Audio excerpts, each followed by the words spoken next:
Uh-oh, you switched to a laptop. Working on new systems. Another new system? Well, Didn't you guys just switch? but I have a laptop at my house, but it's Oh.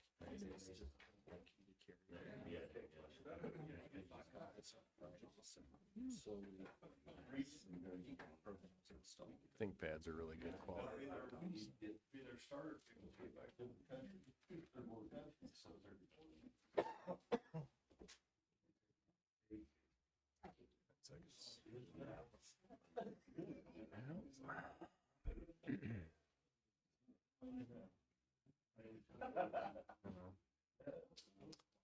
Okay, good afternoon, everyone.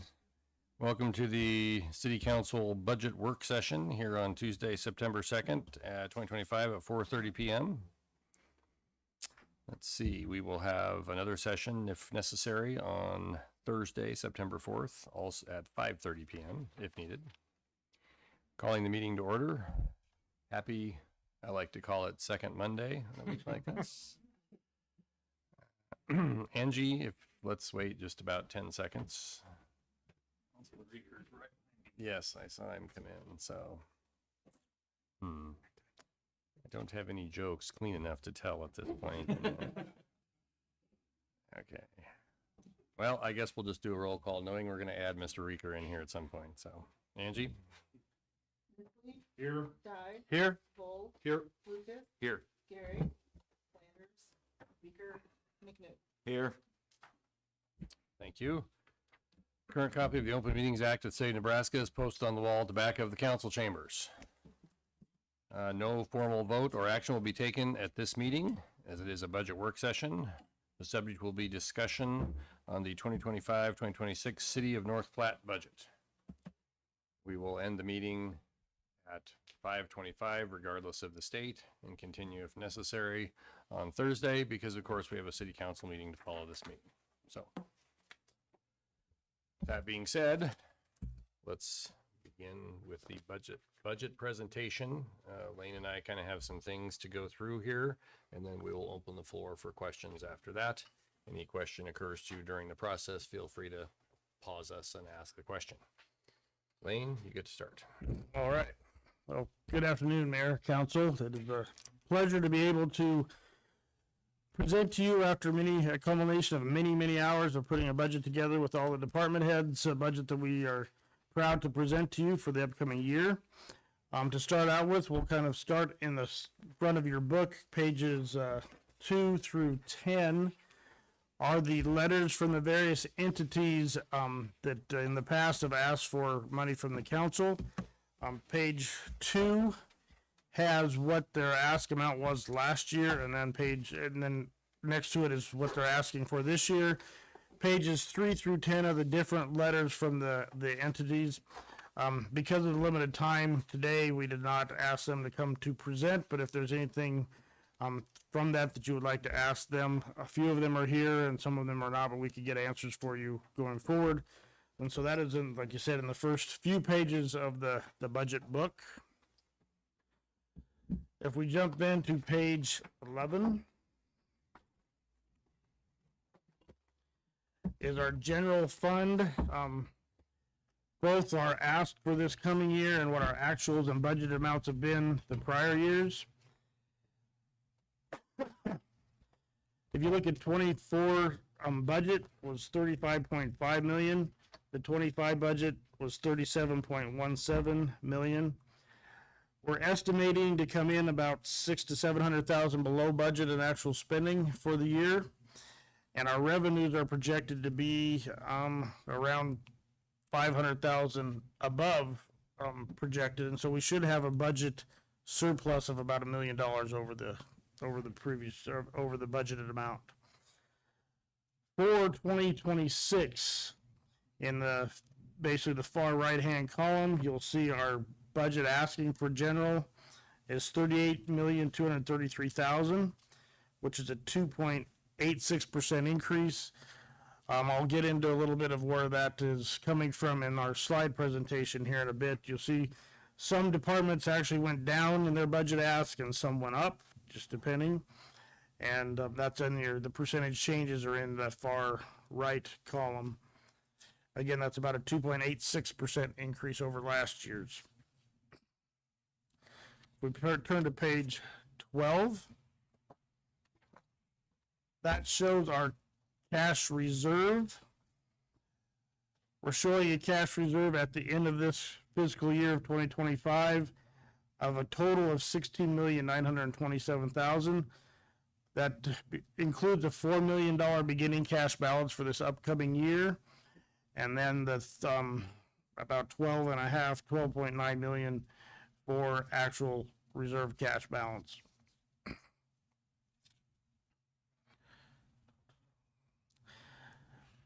We go to page 13. Our proposed levy. So we're looking at a proposed levy that is a 1.23% decrease over last year's levy, or about 4.5 cents decrease in the overall levy. If you look from 2015 going to now 2025, 2026, over that 10-year period, that reflects a 20.55% decrease in the city's levy over the last 10 years. I would like to point out at this time a thank you to all the department heads that worked very closely with me and Don in putting this budget together. Tried to be very prudent in our spending and what our ask was to keep the city running and to keep the citizens served of North Platte. If there's no questions on this part of it, I would get into our slide presentation. Mr. Mayor, is there anything you want to add at this time? I don't believe so, other than that hopefully you have the clicker. I have to go up to the podium. Oh, So okay. I'm gonna stand up there for the rest of it. So Okay. I thought about trying to do it from my seat and I figured I would just fumble around. Mike and I did have a question. Okay, Community and technical services, what is that? that's part of the police department. That's, how does that break down, chief, on community and technical? Task force members. Come up to the microphone, please. Otherwise, the folks at home think we're sign languaging here. So. It's just a division that has the 3 school resource officers in it, 2 part-time drug task force members that are uniformed, has a K-9 unit in there, and a full-time task force member, and then a sergeant that oversees them all. It also has our public safety employee in it. So that's what the increase in funds is paying for? The increase in funds is because we reorganized and put more people in there. So the patrol division, we added an SRO a while back. We never backfilled that. That one's out of there. The school pays 75% of that. Then we put those 2 part-time task force members into that division off the patrol division at the end, right about budget time last year. So they reflected in patrol this whole last budget, even though I had moved them. So in order for it to be accurate, I wanted it to show the right people in the right spot. So it wasn't an addition of people, it was just shifting them around. And the school resource officers, are part of their costs paid for by the school? 75% each one of them. Okay. Thank you, Chief.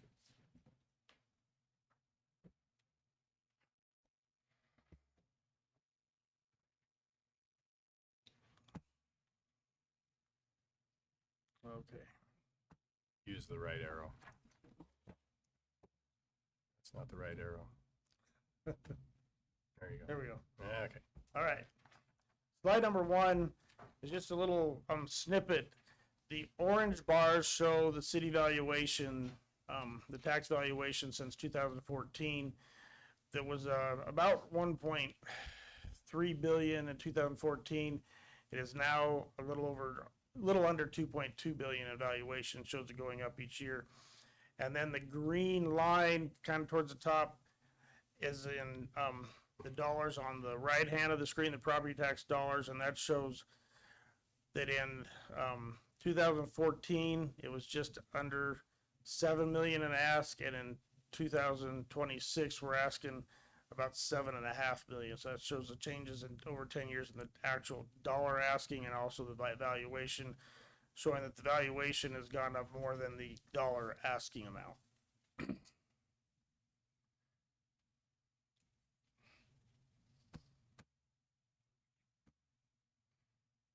Now I got to go backwards.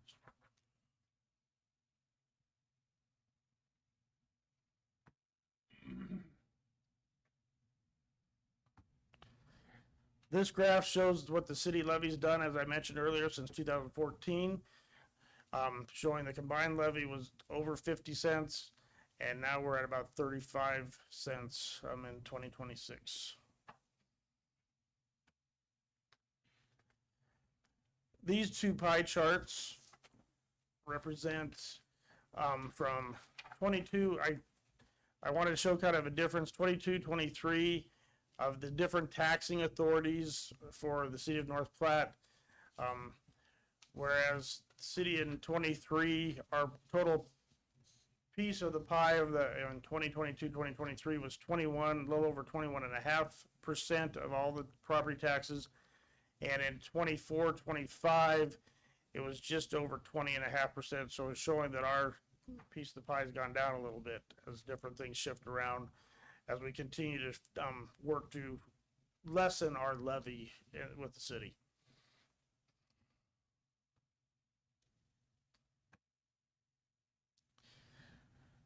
Some of the notable budget increases that contributed to the 2.86% of our general fund increase is police and fire pensions, which state legislative items that were passed in the last two budget sessions mandated increases to our match for the police pension and the fire pension. That was about $100,000 increase on the police budget and about $135,000 increase on the fire budget this current year. It is to note that the fire and police personnel also had to, by state mandate, had to increase their contributions to that as well. Then you'll see the landfill. We have about a 2.3% increase every year at the landfill, a little under 40,000. And then just instituted this summer, Perkins County, because we are driving on their gravel roads, instituted $1 per ton fee at the landfill for every ton we take in there. That's about a $57,000 increase on, or about a $45,000 increase on the Perkins County fee. And then the state has a landfill fee that they impose on every ton of garbage taken to a landfill. It was $1.15, and they increased that to $2.35, so that's about $57,000. That's all going to be passed through on our fees that we charge for people dumping at the transfer station, but we had to show that as both a revenue increase and a expenditure increase, so that's part of that total percentage increase. The other thing I want to point out is also the last column there, our state aid decrease. And so state aid is decreasing by about 57,000. So between the increases in those other line items and that decrease in our state funding, that is what contributes to our overall increase of 2.86%. Wayne, just out of curiosity, what does the state landfill fee cover? That's a great question, Ed, and I can't answer it. I can find out for you, I though. would like to know. I don't imagine they're over there checking anything.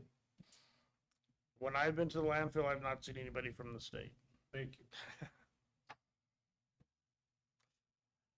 This shows our budgeted versus actual expenditures.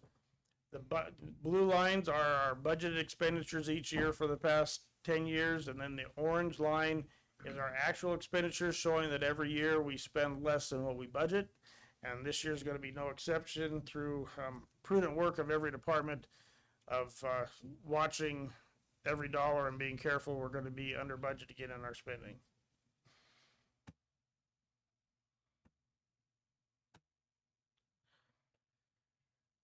This slide is going to take a little bit of explanation. So as many of you know, the state this last year changed budget rules for cities, counties, and schools, and also changed then how we have to look towards the future.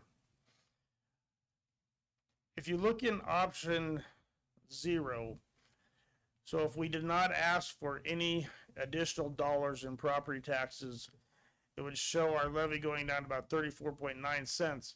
But what we want to show is that the way the law has changed, what you do each year is compounded in future years as best as we can guess. And so we want to get some scenarios of what would happen based on our ask for this year going into the future. We're assuming a 2%, the 2% growth that we're allowed under state law for the pink postcard hearing. Anything less than 2%, you don't have to go to that hearing, joint monthly hearing, or that joint yearly county hearing. And then we're anticipating a 3% inflation index. Now the inflation index the state uses is different than what you see on the news, the CPI or the consumer price index. It's a governmental products index, and this year it was 5.17%. And so what the state allowed under the new legislation, we could ask for up to 5.17% for that inflation index plus the 2% of the growth from the county, or for the 2% for the postcard bill. And that would have been your option 3 all the way over in the right-hand column. That would have been a increase of almost $400,000 in taxes, and would have changed the levy from our less than 35 or less than 36 cents down to over 37 cents. The green line at the bottom shows what effect that has on our allowable growth going into next year. And so the option we're proposing, option 1, is taking a very, what we feel is a conservative approach. It's taking an ask on the growth, the real growth of the city. That is the new things that were built. So the change in valuation was a little over $70 million from last year in the total valuation of the city. A little over 40 million of that is attributed to new growth. That's new things that weren't here last year. New businesses, new houses, things that were built in the last year. And then about 30,000 of that was actual value, or 30 million of that was actual valuation increases. So we're taking mostly the growth on the new property. About 150,000 of our tax ask is all on new property, and about 30,000 is on the rest of the growth, which leads to the levy decrease from last year to this year. And these scenarios are just showing what would happen. Option 2 there would be if we took the amount that would still leave us from having to go to the pink postcard, the pink hearing, and that's about a little over 4% increase, or about 120,000 more than what we're asking for at this time. Don especially did a lot of calculating to see what's going to be affecting us going forward, and we wanted to present those different scenarios to you. Brandon, do you want to jump in at this time? When trying to evaluate the best course of action on this budget, we decided that we needed to let you guys see what we're trying to discern the options could be. And like Lane said, we feel number 1 is the best option. To be quite blunt, if we didn't have the unicameral mandated increases,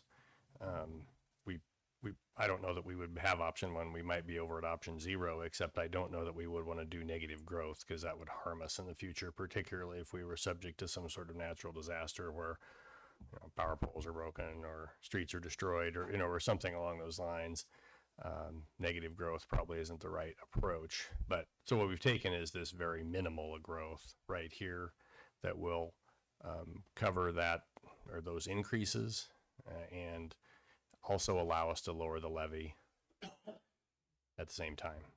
that's pretty much the approach. But we wanted you guys to see this, to see what the possible future effects are.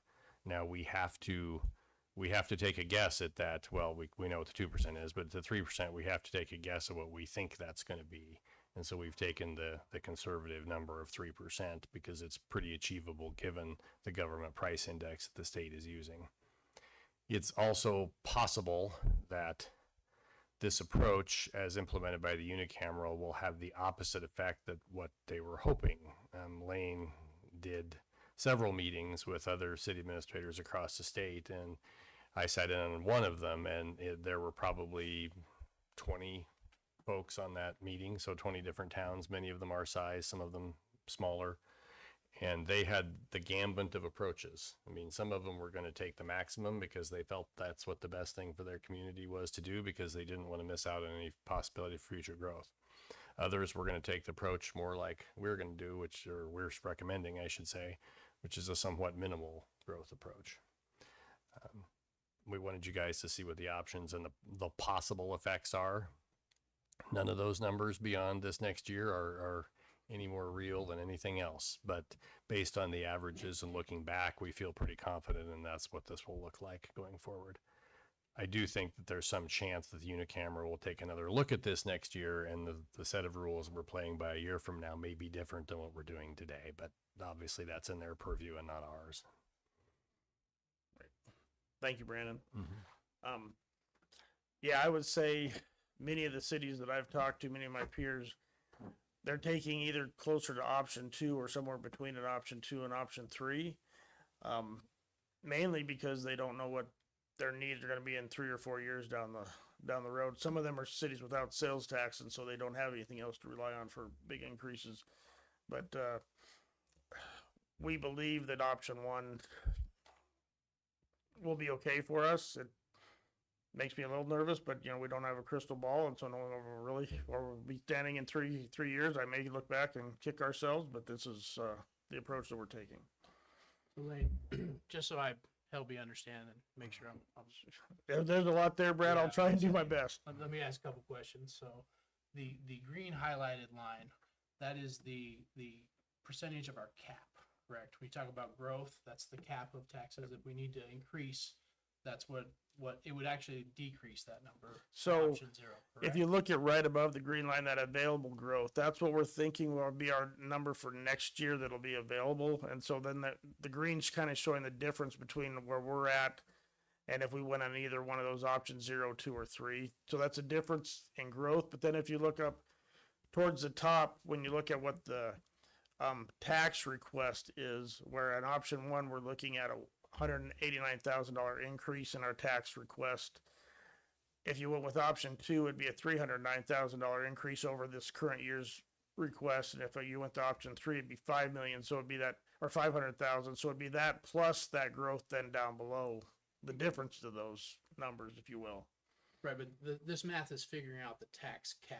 Is that correct? Correct. Yeah, that's what Yep. okay, just making sure I understand Yep. what's going on here. Correct me if I'm wrong, but for the past several years, we've voted to increase it the additional 2% or whatever it Yep. is to get the full 5%. What are we sitting at with our budgeted versus our cap? What are we looking like that? So the caps went away this year. That Okay. cap that we always had to, that was actually Also, a cap. It's gone. That was a cap on That your, was awesome. that was a cap on spending, not on your taxes. Now the cap is on how much you can raise your actual property taxes, which probably makes more sense. Right. The old cap was on how much you could spend. Gotcha. New rules. Yeah, Fair. completely. I mean, the old rule book got burned, and we're all trying to learn a new one. Gotcha. Okay, that answers my question. Thank you. Any other questions?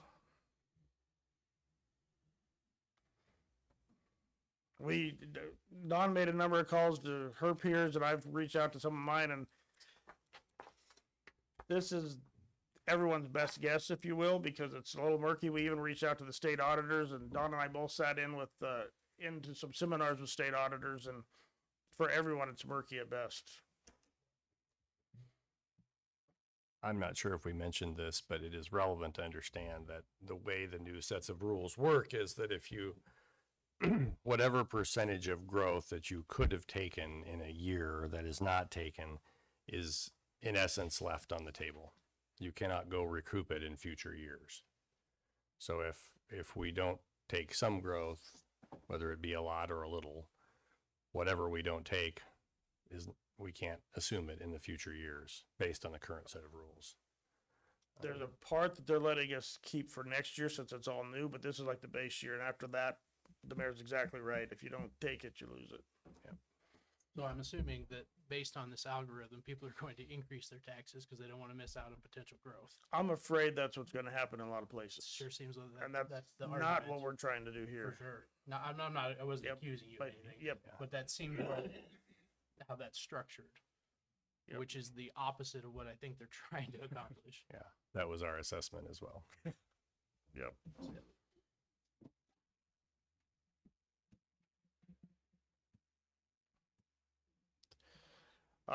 This slide just shows budgeted revenues. On the left is this upcoming year's budgeted revenues. And then on the right was from 23-24. Just shows that the piece of our budgeted revenue, the sales tax piece is getting larger as the property tax piece is getting smaller. We've also looked at the other smaller slices, which are other pieces of the revenue, trying to increase those as well so we can continue to shrink the property tax piece of our revenue. And that is the end of this slide presentation. Okay, we would take questions now. Otherwise, Lane has a presentation on the municipal side.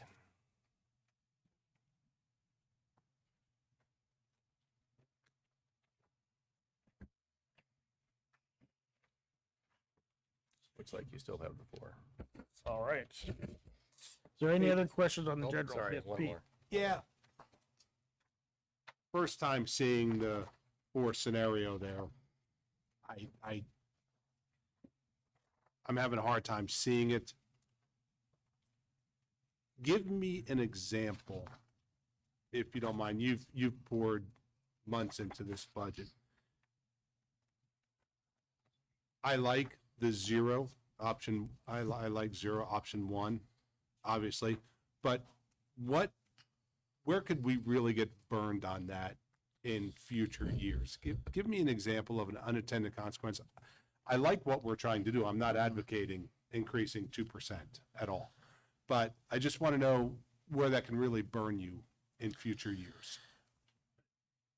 Part of the growth could burn us if we have some real substantial increases in something that we don't foresee right now. If there's some other state mandates that they don't put on, that we don't know about right now, or if we just have some really, really fast growth in the city, as you see maybe like on the Front Range or some places like that, that we wouldn't be able to capture all of that growth to meet our needs. If we increase by 20,000 people and we had to increase our police and fire by, let's say 40 or 50% or something like that, we wouldn't be able to capture all that because we've not done that at this time.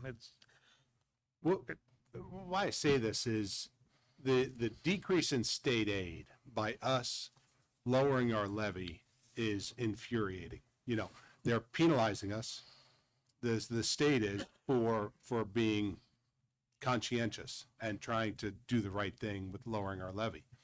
So it seems their formula right now is actually, it's a penalty again for trying to be fiscally sound. So that's the infuriating thing, and that's where I'm at on that.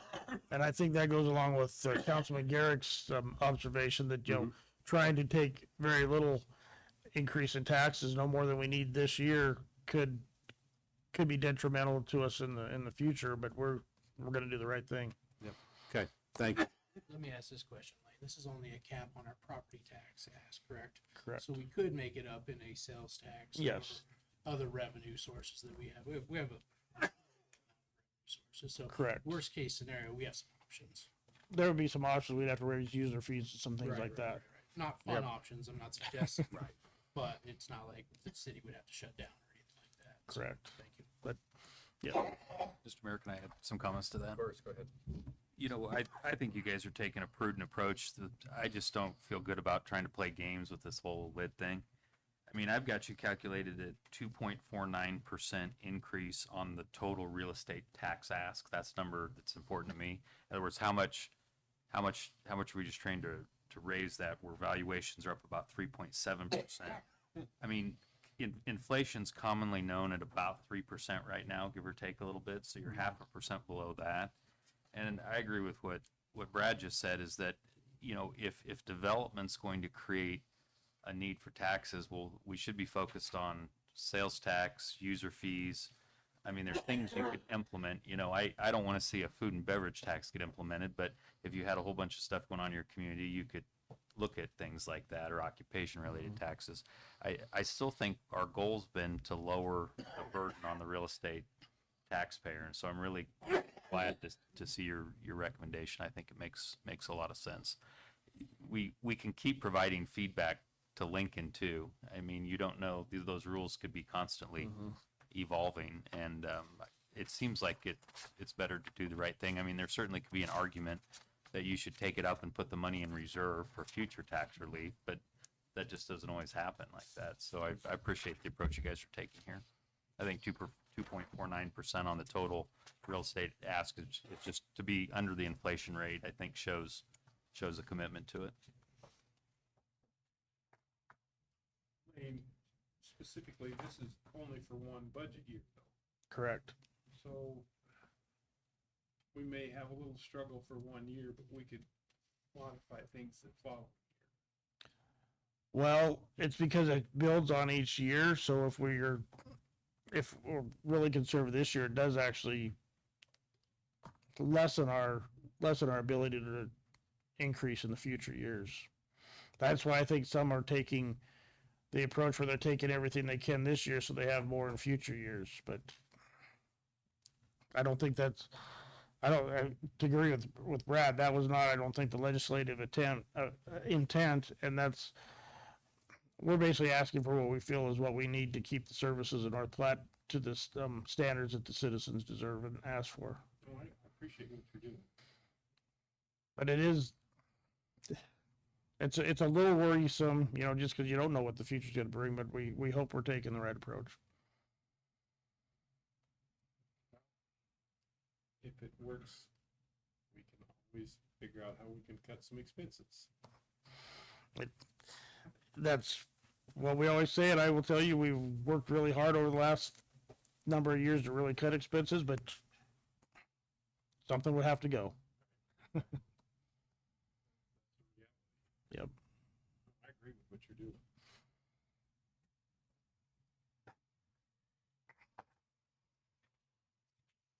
Anything else before we switch to electric and water?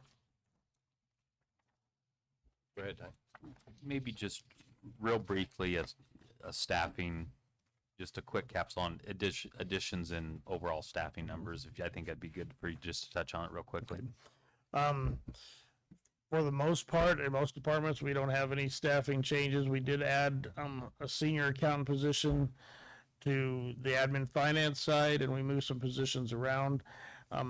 There's a couple of part-time positions in parks that we added. And then there will be some staffing changes in the rec center and Cody Pool. Most of those will be part-time. There might be one or two full-time in the rec center as we get that completed up and going.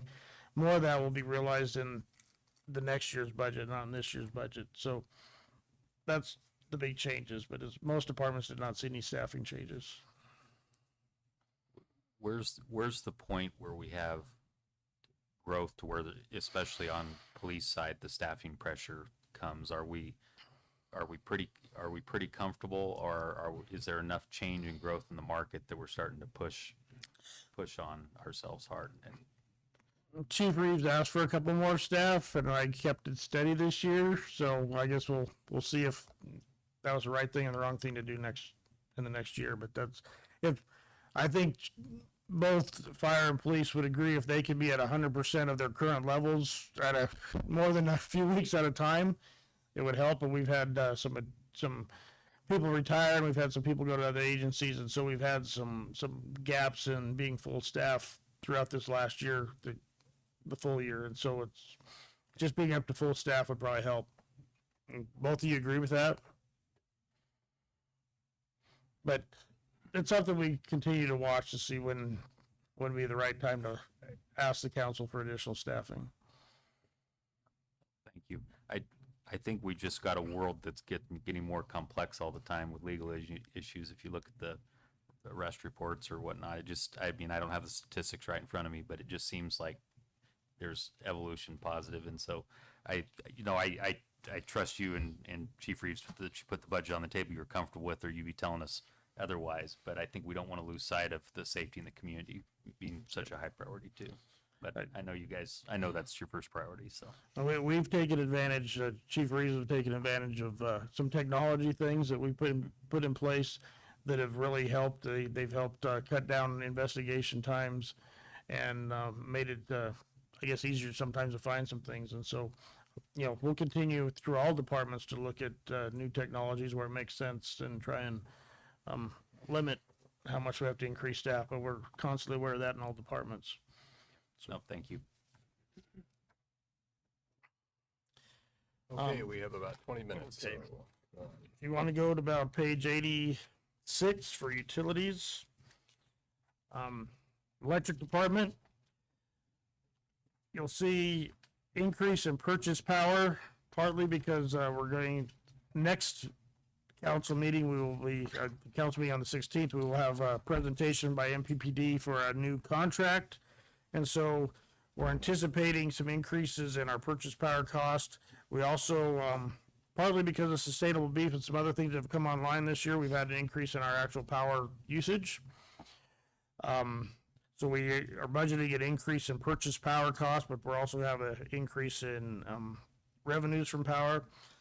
We did budget in the electric department an additional crew, I believe of 3 people. Is that right, Scott? With all the new construction and also some continued projects to bury overhead transmission lines to underground, a 3rd crew would make a world of difference, I guess. Anything you want to add to that, Scott?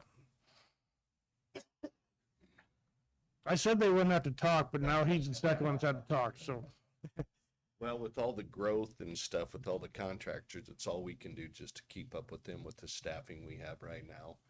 So we've carried over some budget items for 3 or 4 years because we haven't been able to get to them with lack of manpower. And I would think, well, we're getting a new boring machine, which we purchased in last year's budget, which will help us out a lot from our contracting that we have to wait on them. So hopefully this all makes things go quicker and we can get some of our transmission lines rebuilt that have been in our budget for quite a few years. So that was my goal in requesting a crew. All right, thank you. Yep. That's some major changes in electrical. We are, and this will be at the 16th meeting, but we are looking at a 3.5% increase in electrical rates across the board. 1% is for that additional crew. About 1% is for inflationary reasons, and the other 1.5% is because of the rate increases that are coming in the next 2 to 3 years from MPPD. The water and sewer budgets are fairly flat. Mainly the only changes in them is truly inflationary changes, and so they're fairly flat on those. And on both water and sewer, we're going to be looking at, asking for a 2% overall rate increase on those. We did not have any rate increases on water and sewer last year. And so that, I guess, in a quick presentation is the utility expenses and budgets for next year.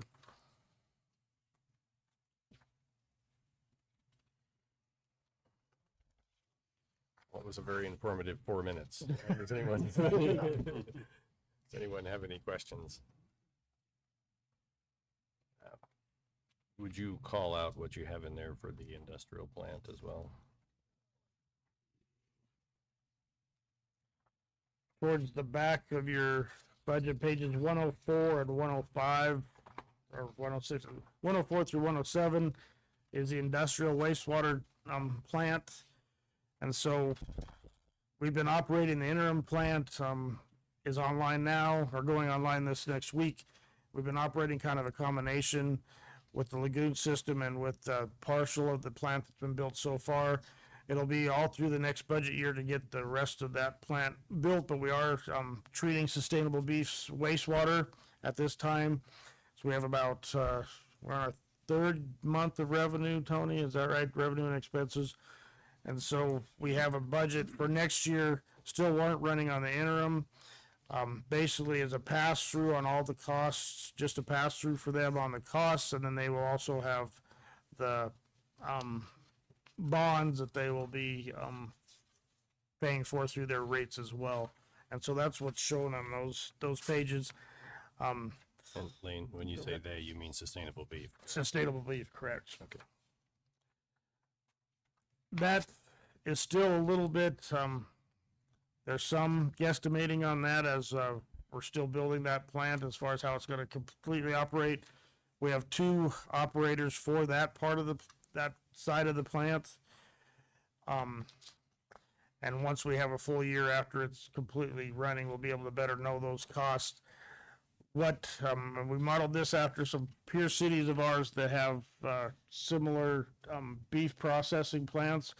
What they have when they have a similar situation is they have a true up at the end of each year with the industry, and it's whether they owe or whether what they've paid over the year is less or more than what the actual expenses are. And then there's a true up and then a rate adjustment at that time. And we're going to model ours under that same scenario. Thank you. Do we have any questions or comments on the electric, water, or wastewater budget?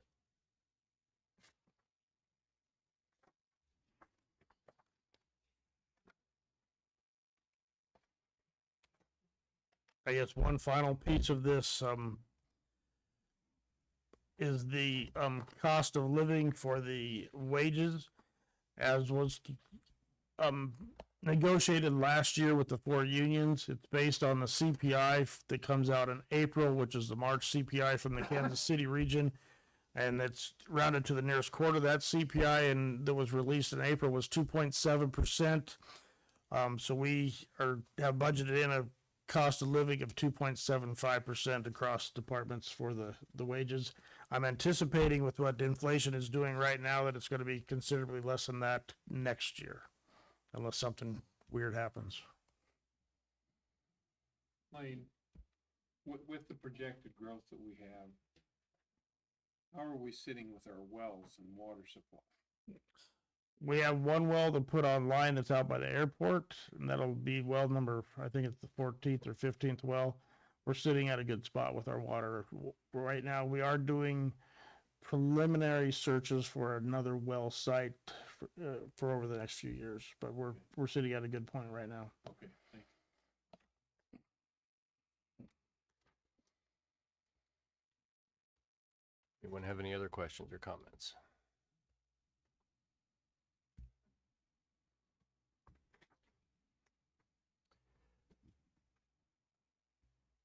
Okay, we have another scheduled work session for this Thursday at 5:30 p.m.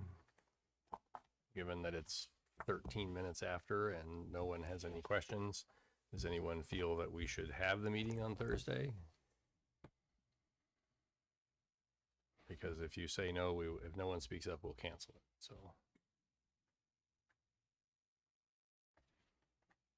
Okay, we will cancel the meeting. Anyone have any final questions on the budget as presented?